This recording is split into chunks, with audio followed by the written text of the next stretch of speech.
Welcome to Immigration Quicktake. This is Ellie Rutledge Silver with the American Immigration Lawyers Association.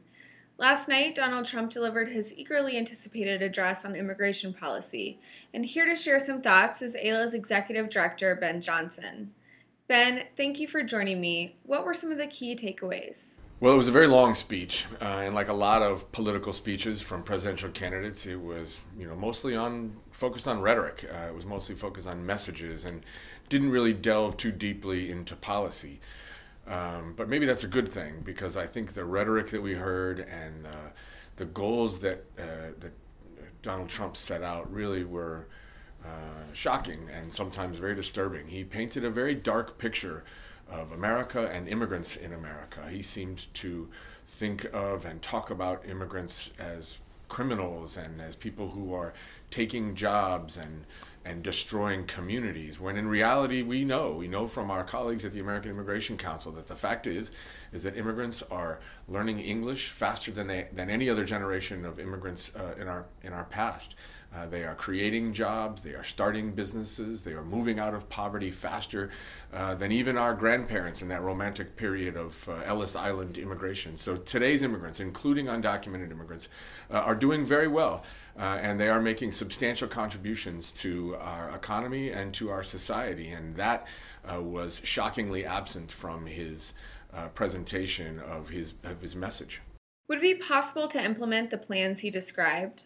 So when he did get into policy, some level of policy detail, again, I think the recommendations that he's making were certainly at odds with what AILA has been standing for many, many, many years. And I think those proposals are largely going to be unworkable or harmful. Some of the things he talked about doing are building an impenetrable border wall. Again, that's impractical, if not completely impossible, and would do very little to solve the challenges that we face in immigration. He talked about an ideological litmus test to sort of delve into the hearts and minds of people coming to the United States and determine whether they loved us or not. I think those are very, very difficult things to try to accomplish. Certainly our current laws make efforts to try to determine whether somebody intends to do harm to the United States, but ideological litmus tests have landed in the dustbin of history because they have proven to be really a stain on our values.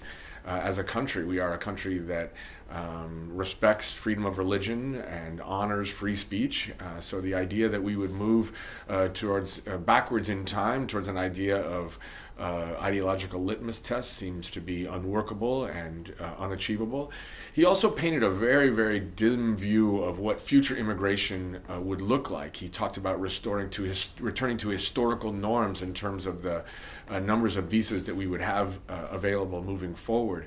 And I think that obviously is not going to work for families and businesses in the United States. That's part of the reason we're in the mess that we're in now, is that legal channels of immigration don't work for the families and businesses that have legitimate interest in using our immigration system to unify their families and grow their businesses. So those are policies that I think are not going to work. He also talked in a line that I didn't quite understand. He talked about only when illegal immigration is a distant part of our history and completely gone, would we consider any efforts to legalize the undocumented.